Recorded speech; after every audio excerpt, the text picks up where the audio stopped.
15 октябрь халыкара авыл катын-кызы көне. Бұл көн Берләшкән Милләтләр Оешмаһы тәкъдиме менән авыл хуҗалыгында эшләп, азык-түлек хәвефсезлеген тәэмин иткән катын-кызның ролен баһалау өчен булдырылган. Һаумыгыз, эфирда интервью тапшыруы студияла Гөлсемә Эштанова.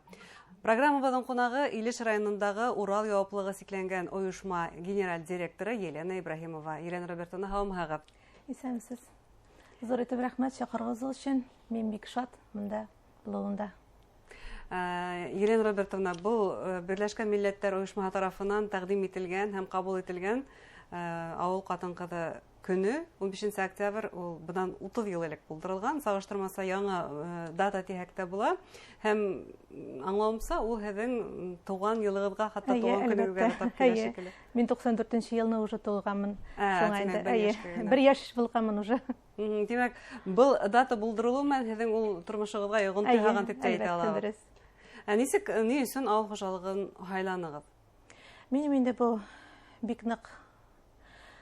Минем өчен бик нык горурланып сөйләй торган минем историям дисәм дә була. Мин инде әтиемнең эшен дәвам итәм. Безнең семейный бизнес дисәң дә була. Әти минем 45 ел авыл хуҗалыгында эшләп, үзенең эшен миңа тәкъдим итте инде. Үрәтеп, күрсәтеп, әле дә миңа үрәтеп, мине сопровождай итеп, Өлгө үрнәк булып тора һәм әлбәттә. Һөнәр хайлаганда калага китү, калла яшәү нияте булмадымы? Чөнки үсмер сакта, яшь сакта, максималист вакытта яхшырак шартларда яшәгә килә, калла яшәгә килә кайберләрдән. Мин инде Уфада яшәдем, үзем Уфада укыдым, нефтяныйны бетереп, аграрныйны бетереп, үземнең барыбер авылга тартканымны сизеп кайттым. Кайтып шунда эшләй башладым уже. Нефть һөнәрендә үзләштердегез һәм авыл хуҗалыгын. Әлбәттә. Шуннан соң инде мин уже үзем миңа кирәк дип укып белеп аңлы рәвештә үземә уже кайттым авылга. Һөнәрегез буенча кемһез? Мин экономист. Икътисадчы димәк. Халкын акыл, исәпләүләр менән авыл хуҗалыгына тотынган димәк. Нимә yetişтерә һеҙҙең предприятие? Без инде төрле технический культураларда, зерновые, зернобобовые культураларда үстерәләбез инде. Ул инде борчак, гречиха дисәң дә була, яровые культура, пшеница. Нисек әлеге вакытта уңыш тамамландымы? Без менә хәзер җыеп алып, бөтен тамамлап, эш басулыгын бетереп, без ялга китәбез инде. Хәзер уже безгә ничек акча аларны сатып, ничек акча эшләргә дип уй белән әле яны беребез әйе. Нисек булды уңыш? Шатһызмы? Бик яхшы булды. Но безнең шарт, безнең һава торышыннан бит инде бик күп бер зависит. Шуңа быел авыррак булды, яңгырлы ел булды.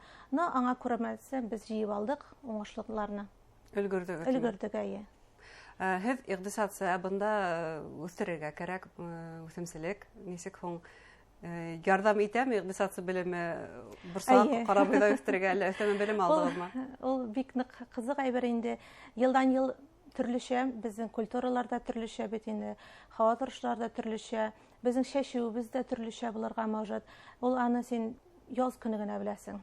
И уже кулыңа алгач яз көне чәчеп, эшеңне бетергәч кенә син күрә аласың, нәрсә синең килеп чыгасың. Нәрсә җыеп ала аласың. Белем бында беренчелектә ярдәм итмәйме? Белем кирәк, беренчесе белем кирәк, беренчесе уже икенчесе опыт дисәң дә дөрес була. Тәҗрибә. Тәҗрибә кирәк. Бына әлеге вакытта бына үсемселек менән шөгыльләнәһегә тагыла нисектер үстерергә, үзегезнең хуҗалыкта яңа киңлектәр асырга ниятләрегез бармы? Әйе, без яңа сортларны, гибридларны используем, карап аларны үстереп карап, ничек безнең именно Илеш районында ничек безгә үсүен без карайбыз инде аны. Димәк, авыл хуҗалыгы предприятиесендә эшләгән кеше ул экспериментатор була. Экспериментатор галим дип әйтәк тә була, шулай бит. Өйрәнә, барыһын да күзәтә. Елдан ел нәрсә буласын да белмәйсең, ничек үсәсен дә белмәйсең. Только эксперимент белән генә үзеңнең ничек үсеп алуын карайсың инде. Бер яктан караганда кызык, шулай бит. Кызык. Бик нык кызык. Кабатланмас һәм бердән-бер һәр бер ел дип әйтергә мөмкин. Дөрес. Бер кашан да белмәйсең нәрсә буласын. Бу без әйтләр бит әле шундай шартлы авыл хуҗалыгы дип бында хәүфле зонага карайбыз дип. Димәк, шуны раслап тора. Әйе, шул. Заморский да булырга мөмкин, яңгыры да күбрәк явырга мөмкин, ямаска да мөмкин. Белеп бетереп булмай нәрсә буласын. Шулай да бына һез авыл хуҗалыгы предприятиеһенең генераль директоры, һез иң зур етәкче. Ә без әлеге вакытта нимә күреп гадәтләнгәнбез. Гадәттә авыл хуҗалыгы предприятиеһен ир егетләр итәкләй. Бына шундый стереотип калыплашкан фикер дибез. Һезгә эшегездә бу камсаламаймы? Мин эшләй башланда гына авырлыклар булды инде. Мин авылга кайткач, барыбер ул ир кешенеке дип, сельхоз ир кешенеке дип әйтеләдер, башланадыр. Кабул ителә. Кабул итәдер. Шуннан соң инде мин үрәнеп киттем, сөйләштем кешеләр белән, аңлашып, бер-беребезне ишетеп, без әйбәт итеп эшләй башладык. Бер-беребезне аңлап. Димәк, һез икътисадчы, галим экспериментатор, агроном гына түгел, һез хәзер психолог да дип әйтә алабыз. Әйе. Психолог булырга кирәк. Кеше белән эшләгәч, обязательно психолог булырга кирәк. Хезмәткәрләрегезгә нинди шартлар булдырырга тырышасыз? Улар билдәле, бына шунда ердә эшләгән кешегә уларга Без менә эш хакыннан башлап барырга кирәк. Эш хакыннан, әйе, без менә кемнәр безнең специалистлар килә икән, от 80 тысяч рублей. 2000 ашу.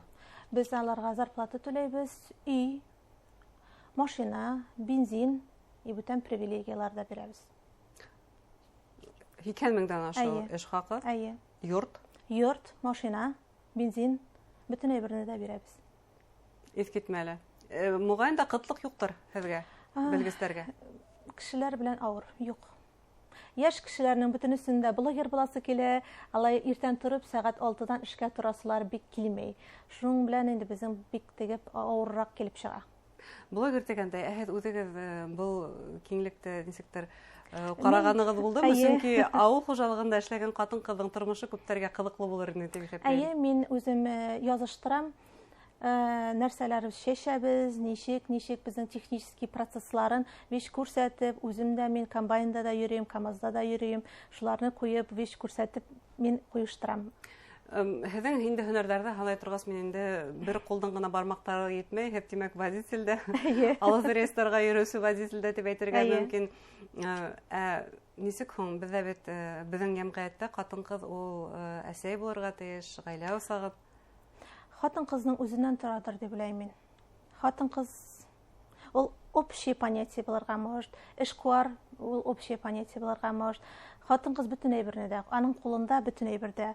Әнидә булу, балада үстерү, кызда булу, хатын-кызда булу, үзең турында онытмаска кирәк. Ата-әсәләр турында әйтсәгез, шулай бит. Кыз булу дигәндә. Нисек атайыгыз һәм уңыштарыгызга һөйнәме, горурлана?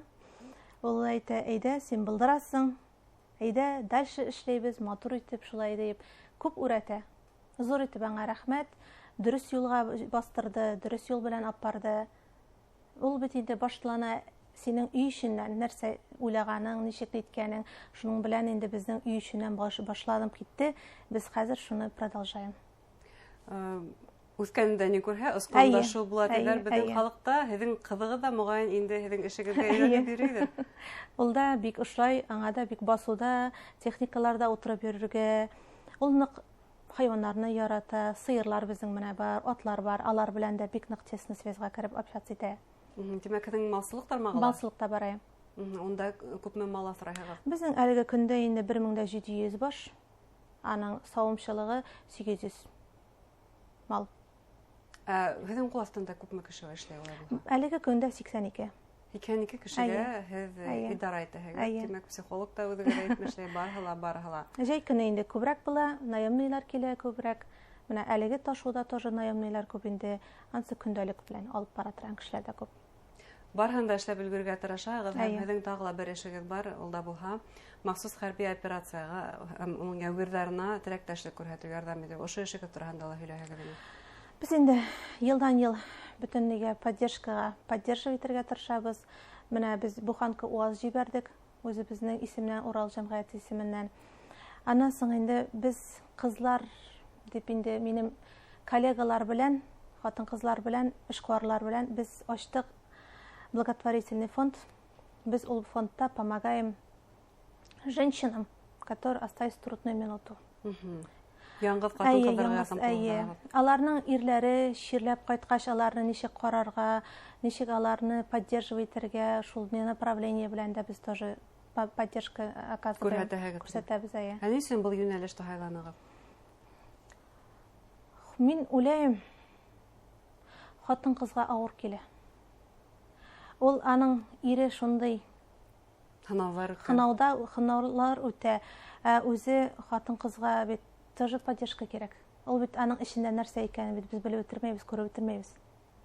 Шуңа аларны үзебез кырны кочаклап, безнең үзебезнең кочакка алып, аларны ярдәм итәргә кирәк аларга дип уйлыйм. Яңгыз калмагандар шулай бит. Яңгышмасыннар, дөрес юлны барып барсыннар. Бик дөрес сүз әйттегез, яңлышмагандар шулай бит. Әлеге вакытта ул бик мөһим, моны шундай терәк булу, хатын-кызларның бердәм булуы, төрле оешмаларда, берлектәрдә торуы. Һез үзегез хатын-кызлар оешмаларында торасызмы? Сөнки төрле ямагат оешмаларында. Әйе, торам. Мин үзем әйтәм, йөрим, менә сүләп, хатын-кыз бөтен җирдә дә була диеп, менә әле генә яңарак кына безнең тоже интервью булган иде. Минем дус кызларым, коллегаларым миңа мать коров дип куштылар. Мин башта председатель колхоза да бер идем үземне. Хәзер мин Ибрагимова Елена Робертовна мать коров дип представлять итәм. Горурланып.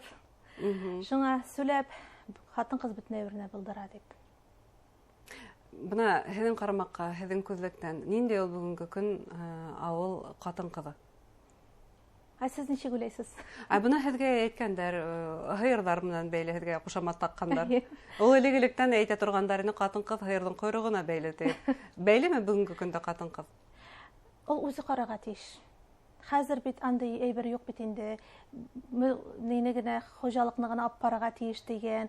Хәзер безнең шәһәрдән белән районның бер разницасы да юҡ. Шул уҡ магазиннары бар, шул уҡ центрлары бар, шул уҡ хатын-ҡыз машинада йөрөп, үзенең рәхәтен күрә. Мин уйлайым, юҡтыр дип, разница. Но ауылда йәшәгән хатын-ҡыз более счастливее, бәхетлерәк. Ни өсөн? Анда пространство много. Киңлек бар? Киңлек бар. Любой җиргә чыгып, ял итеп, һава, тәмне үзе үстергән ашамлыҡны ашап, рәхәтләнеп йәшәй. Безнең барыбер каменный джунглида теснота бар. Димәк, бәхет һеҙҙең өсөн ул туған яҡтың киңлеге тип, баҫыуҙарығыҙ. Әйе, әлбәттә. Был бәхеттән һеҙҙе айырмаһын тигән теләктә уйлағас. Уңыштар теләйбеҙ һеҙгә ихлас күңелдән, киләсәктә тағы ла ҙурыраҡ уңыштарға өлгәшергә булһын. Рәхмәт. Хөрмәтле тамашасылар, Урал яуаплылығы сикләнгән ауыл хужалығы ойошмаһы генераль директоры Елена Ибраһимова менән һөйләштек. Иғтибарығыҙға ҙур рәхмәт.